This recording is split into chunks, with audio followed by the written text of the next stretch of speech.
So let's talk about white canes and hiking, everybody. So I am visually impaired. Technically, I'm legally blind, but I am definitely have sight enough to walk around by myself with my white cane. So I'm going to show you how I do it on trails. This is how I do it. So this is not mobility advice, but this is how I do it. So I right now have a basically tire roller ball on the end of my white cane. And this is the trail I'm on.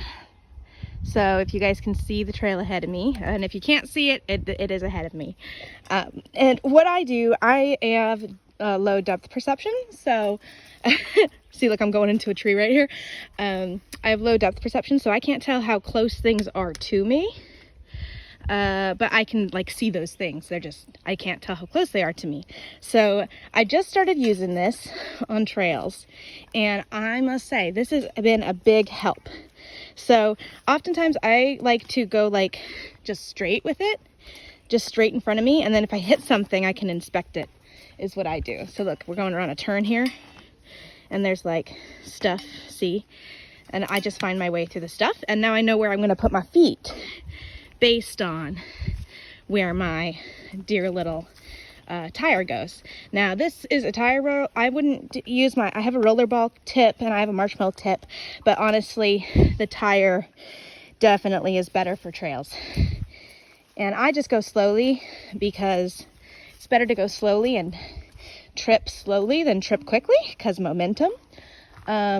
Just a little bit ago, I wish I had been recording, there was some water blocking my path, and I was able to use my rollerball tip to actually see, quote unquote, see the water. I could feel how deep it was, and I could make the jump from the water. So isn't that cool? Now, I am videotaping myself right now, so I have half of my attention right now on the phone, but when you do this in real life and not a trail you already know or something like that, you need to pay a lot of attention.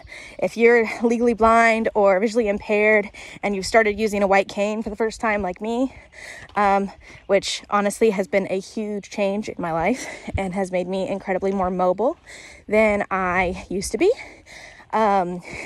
I would recommend you make sure you spend a lot of time practicing before you go on trails. Like I've been practicing on sidewalks and I've been practicing on things like that. So I know where and how I need to use my cane for myself. If you're, self-taught like me, it can be really hard to know what your cane can help you do and what your cane can not help you do. Like right now, there's a big log in the middle of the road and I'm using my cane to go through that log. So stuff like that. I wanted to show this little obstacle right here. So this is like a branch in the middle of the road, and I'm hitting it with my rollerball. And rollerball doesn't have sound like tapping does, or even like it's very quiet, like you cannot hear it, right? It just rolls. So it's really based on feel.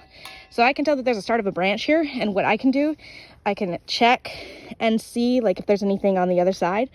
But I know I'm in the middle of the path because I can see where the path ends and begins because I have that amount of sight. And so then if I want to like get around this specific obstacle, I can use my rollerball just to the side of it and feel it and then follow it along. And see, here's like another little obstacle and I can just keep going, and here's that. And so I'll know to put my feet here, right? One thing the rollerball cane tip is really helpful for is, this is not the rollerball, but the tire cane tip is really helpful for is going downhill. So right now I'm going downhill, and see, this is a little tiny drop off. So it's not going up, it's going down. And I can tell because usually I just have to skip this, like jump over this entirely if I'm walking by myself without a cane. But now I can tell how low this goes. So I can literally step down without causing much of an issue. It's a very small step, that one, but there'll be more examples. What's great about having a white cane is that you can make noises with the cane, and you can hit like the side of the trees that you're next to, and that can kind of protect you from like wildlife that you might not be able to see before because it scares them off a lot of the times. Right now I'm hiking in the heat, so there's not a lot of animals out here. but just as like an FYI, it might be nice to like tap things. Also for other people can hear you while you're going, because that is also another problem. A big problem is that people can't hear you. But yeah, you got to pay attention, you know, where you're walking and what kind of trail you're on. I think one of my main advices for people who are doing like, because I couldn't get a mobility aid specialist, just couldn't afford one. So I've been teaching myself how to do this, especially since a lot when I was younger, people said I didn't need the white cane, but I've come to realize that when I'm older, it's actually incredibly useful for me. I went down this thing when I came down here, so I know how wide this thing is. This is kind of a scary one. See, it's like really short and it drops right off. It's a bridge in case anyone can't see it. And so to go up or to down one of these, I like to I'm going to put my cane right in the middle, and then I'm going to like very slowly walk up this thing. It's a little bit of a workout to walk up, but little bridges like that in the middle of nature you got to go really slowly or you're going to fall. And look at all of these roots. See, I can feel all of them, and I can be careful while I'm walking I don't want to trip on anything, right? Now, one thing you should know about going in trails like this, you are going to trip. So that's why you go slow. Eventually you will trip. And that is a risk that you have to be willing to take, is that you will trip. The main thing is not tripping on big cliff sides. That's why I like to take mostly flat-ish hikes. I'm not going up a mountain by myself, right? This is just a lake trail, so this is pretty flat, actually. But yeah, one of my big advice is, unless you have a white cane that is a mobility aid as well. Oops, see, I tripped. See, I told you, you're gonna trip. I was going slow, so I didn't fall, right? Yeah, you gotta accept that risk for sure. That was because I wasn't paying attention. I was talking, so. But I'm going to slow down here for a second because I did trip. Always stop after you trip. My big advice for people who are using white canes for the first time and maybe even teaching themselves like I am, don't use it as a walking stick. If you're on a trail and you're walking with your white cane, do not use it as a walking stick. It is not a walking stick. It will break. It will not hold your weight unless it's designed to, right? They make ones that are designed to do that, and they're made of much harder material. White cane is literally just supposed to be an extra limb in front of you, telling you how deep or far something is, right? Like I just stopped. There's a step here, so I got to go up the step. So yeah, don't use it as an actual like cane of walking stick. It's not a walking stick. So another thing also is for people who are, you know, just teaching themselves like I am, just advice, I guess. Not advice. Don't look up these things yourself. I hear water, right? I hear some water, and I see the water now, and look at that drop off. See, my cane felt that before I did. I could have fallen down that. And this is water right here. And one thing the rollerball kit can do is definitely tell you when there's water. Now this water is too deep for me to step in. This is the water that I had to jump over before.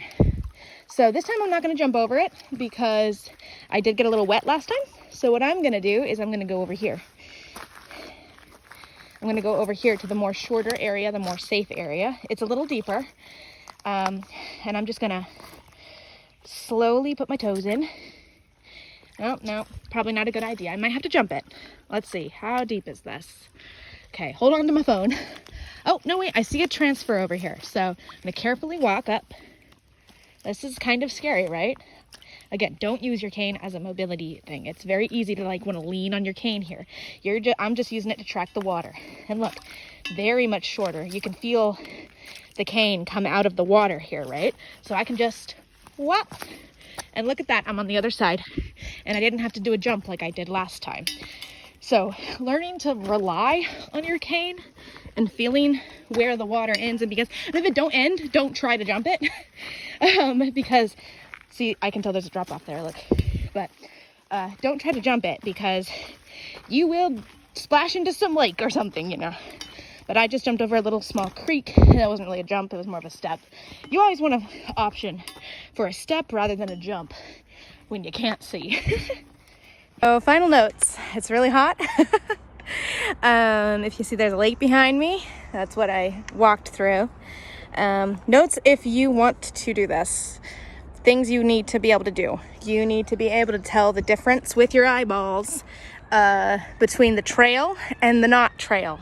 You have to be able to tell the difference. For me, it's not a struggle, but if it's a struggle for you, I'd suggest taking a walking partner, because trust me, you do not want to get lost in the middle of the woods.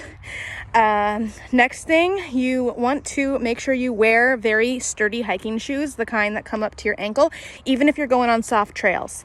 Because you are, if you're visually impaired like me, you will trip, and you want to protect your ankles as much as you can.